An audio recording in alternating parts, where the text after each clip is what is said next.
김영진의 걸쭉한 뉴질랜드 이야기. 뉴질랜드 키위의 전설 그리고 값진 교훈. 몇 년 전에 테아와무투라는 작은 시골 마을에 살 때 이민자들을 위한 영어 교실에 다녔던 적이 있습니다. 정부에서 주관하는 영어가 서툰 이민자들을 위한 프로그램으로 고맙게도 자원봉사를 하시는 선생님들이 일종의 재능 기부를 하는 시스템으로 운영되고 있었습니다. 그 자원봉사 선생님들 중에 빌 연리라는 연세가 아주 많은 할아버지가 저희 담임 선생님이셨는데 저의 짧았던 영어 실력을 향상시키는 데 많은 도움을 주신 고마운 분입니다. 그런데 그분은 항상 다 찌그러진 소형차를 타고 다니시고 허름한 옷차림에 손에는 항상 흙 아니면 기계 기름이 묻어있어 도대체 뭐 하시는 분인가 궁금했었는데 나중에 알고 보니 그 일대에서 제일 큰 키위 농장을 운영하는 대지주였습니다. 지역사회를 위해 그 농장의 일부를 산책로가 있는 멋진 숲으로 조성해 기부하셨고 시에서는 그곳에 연리스 버시라는 이름을 붙여 고마움을 표시했습니다.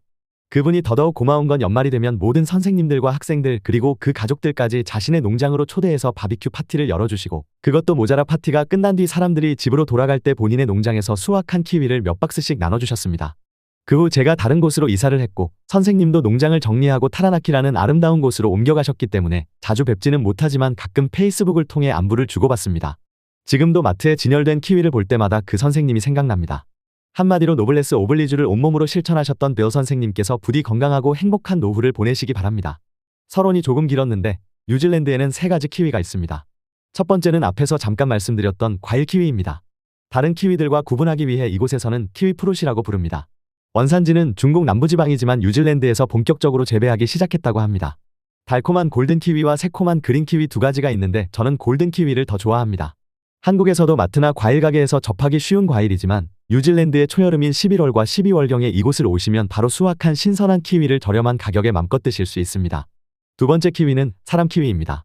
영국의 반강제적인 초대로 호주와 함께 ANZAC라는 부대를 만들어 1, 2차 세계대전 및 한국전쟁에 참여하게 된 뉴질랜드 군인들에게 붙여진 별명이었다고 합니다.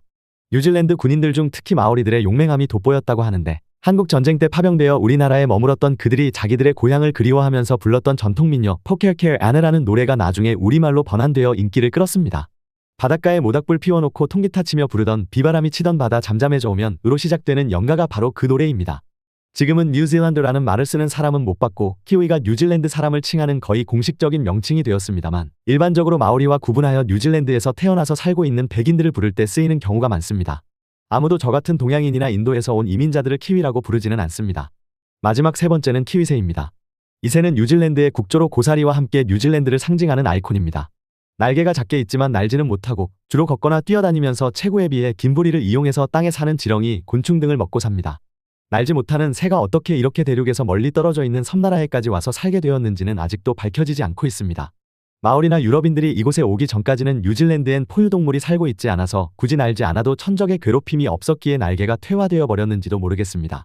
그러나 사람들이 이 땅에 와서 살게 되면서 퍼뜨린 쥐, 개, 고양이 그리고 포섬 등의 육식동물들이 키위새들의 알을 모두 먹어치우는 바람에 지금은 멸종위기에 처해 국가적으로 보호를 하고 있습니다. 그럼에도 불구하고 1년에 딱 한 번 알을 낳는 데다가 체구에 비해 알이 너무 커서 산란하다가 죽는 암컷들이 상당히 많다고 합니다. 그런 탓에 번식력이 매우 낮아서 안타깝게도 매년 그 개체수가 조금씩 감소하고 있습니다. 이 키위새 말고도 고대 뉴질랜드에는 모아라는 아주 큰 조류가 살고 있었습니다. 타조와 생김새도 비슷하고 날지 못하고 뛰어다닌다는 공통점이 있었는데 키가 무려 3m가 넘어 이 세상에서 가장 큰 새였다고 합니다. 날지 못하고 덩치가 크니 훗날 이 땅에 도착한 마오리들에겐 아주 좋은 먹잇감이 되었겠죠. 마오리들이 오기 전까지는 하스트 독수리라는 큰 맹금류가 이 모아새의 유일한 천적이었는데 마오리들이 모아새를 모두 다 잡아먹는 바람에 멸종되어 버리고 따라서 먹이가 없어진 하스트 독수리들도 때 아닌 날벼락을 맞아 다들 따라서 굶어 죽었다고 합니다. 3가지 키위 중에 어떤 키위가 그 이름에 대한 원조를 가지고 있는지는 정확히 모르겠지만 두 번째인 사람 키위는 절대로 아닐 것이 분명합니다. 그 두 번째 키위들은 대체로 낙천적이고 친절합니다. 서울 인구 절반이 조금 넘는 인구수 정도의 사람들이 한반도보다 큰 땅에 흩어져 사니 아무래도 느긋한 성격을 갖게 된 것 같습니다. 평일에도 저녁이 되면 발코니에 나와 앉아서 식사와 함께 와인을 한잔하는 장면을 쉽게 볼 수 있고 주말이면 차 뒤에 요트를 매달거나 자전거를 싣고 떠나 아웃도어 라이프를 즐기는 사람들이 상당히 많습니다. 저도 산행을 즐기는 편이라 시간이 날 때마다 물병 하나 들고 여기저기 트레킹을 많이 다닙니다. 사실 산은 우리나라의 금수강산이 훨씬 예쁘고 정겹지만 여기는 한국에 비해 등산객이 그리 많지 않아 고즈넉함을 느낄 수 있어 나름 운치가 있습니다. 그런데 산을 다니다 보면 여기저기서 입산 통제가 된 구역들을 발견할 수가 있는데 고사병 전염으로부터 카오리 숲을 보호하기 위해 그런 조치를 취한 것입니다.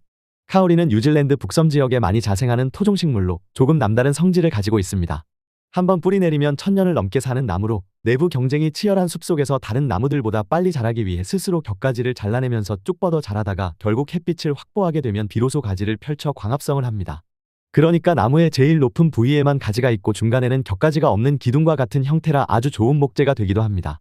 뉴질랜드는 외딴 섬나라이기에 앞에서 말씀드렸던 키위새나 모아새들이 외부에서 도입된 천적에 취약한 것과 마찬가지로 식물들도 인간들이 달고 온 외래식물이나 병균 등에 저항할 힘이 없습니다.